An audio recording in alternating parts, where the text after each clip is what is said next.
Oke, kita lanjut lagi ya. Kali ini kita mau coba gali lebih dalam bab 3 dari materi Anda nih. Siap. Bab 3 ya? Judulnya kan Mekanika dalam Angka dan Persamaan. Nah, kita pengen bedah bareng-bareng gimana sih sebenarnya utang negara itu bekerja kalau dilihat dari ya angka-angkanya, matematikanya gitu. Hubungan sebab akibatnya ya. Betul. Siap. Oke, mari kita bongkar nih.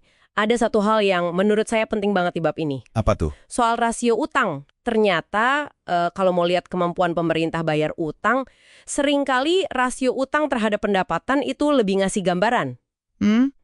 Bukan terhadap PDB ya? Iya, bukan yang PDB yang biasanya lebih sering kita dengar itu kan.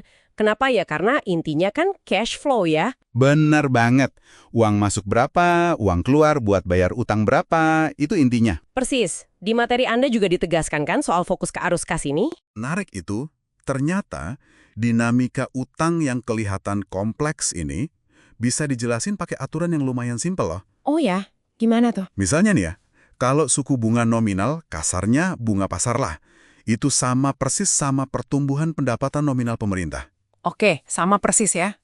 Dan, ini penting, pemerintah nggak punya defisit primer. Sebentar. Defisit primer itu maksudnya apa ya? Biar clear dulu. Oh ya, defisit primer itu kondisi di mana pendapatan pemerintah itu sebenarnya udah cukup buat nutup semua belanja. Semua, kecuali buat bayar bunga utangnya. Oke. Jadi pengeluaran lain ketutup tapi bunga utang belum. Nah, itu dia. Kalau dua syarat tadi terpenuhi, suku bunga sama dengan pertumbuhan pendapatan, terus nggak ada defisit primer, maka beban utang, kalau diukur sebagai persen dari pendapatan, itu bakal stabil. Stabil ya? Nggak nambah, nggak kurang gitu. Ya, cenderung datar aja. Konsepnya simple, tapi ini, wah, penting banget buat dasar pemahamannya. Oke, paham. Nah, tapi ini bagian yang menurut saya seru banget nih. Gimana kalau kebalikannya?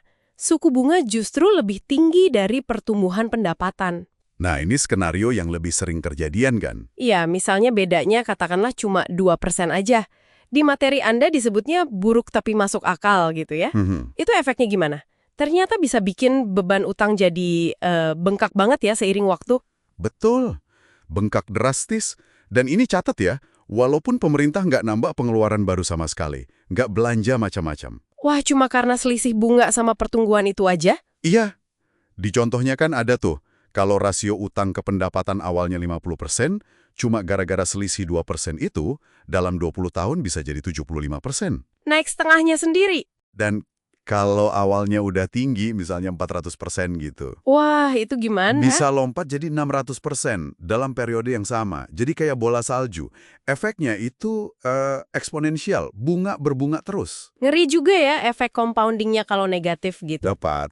Makanya ini nyambung ke poin berikutnya. Posisi awal utang kita sama seberapa besar defisit kita tiap tahun, itu nentuin banget arahnya ke depan. Oh, jadi kondisi awalnya krusial ya? Banget. Coba lihat tabelnya dari materi Anda tuh. Kelihatan jelas polanya.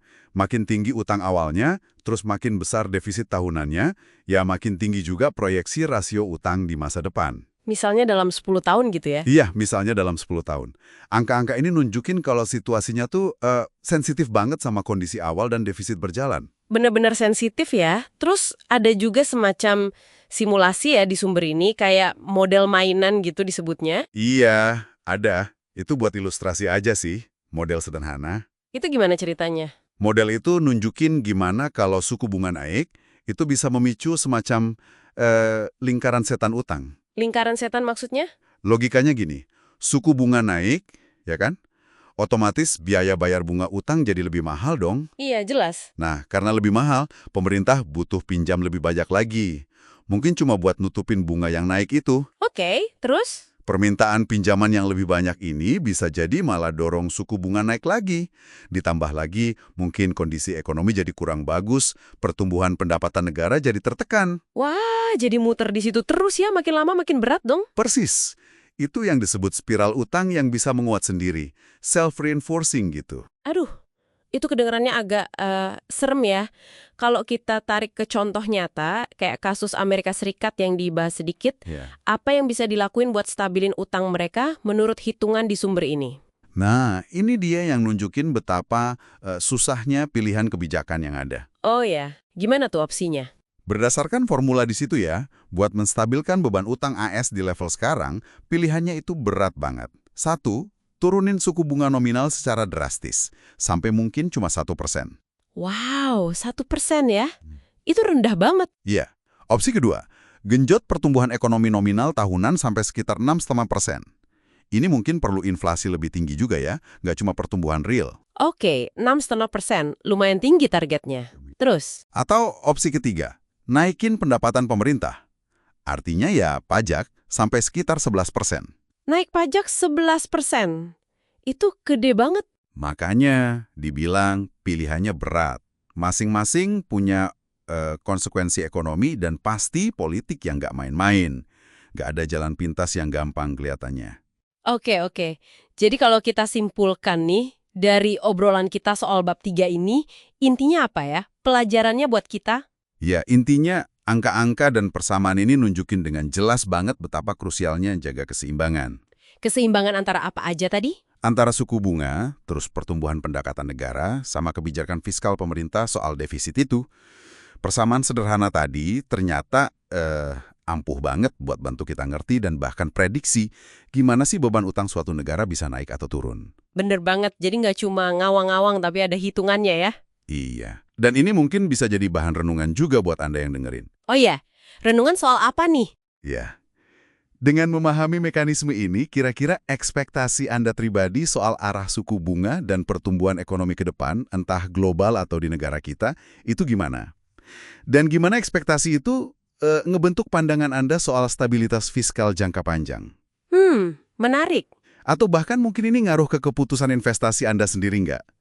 Terus, kalau dipikir-pikir lagi, langkah kebijakan mana sih? Misalnya potong belanja, naikin pajak, atau ubah kebijakan moneter yang menurut Anda paling mungkin bakal diambil buat ngadepin tantangan utang di tahun-tahun mendatang? Wah, itu pertanyaan bagus banget buat kita pikirin lebih lanjut ya. Oke deh, kayaknya cukup dulu ya buat pembahasan kali ini. Iya, cukup mendalam kayaknya. Sampai ketemu lagi di sesi berikutnya ya.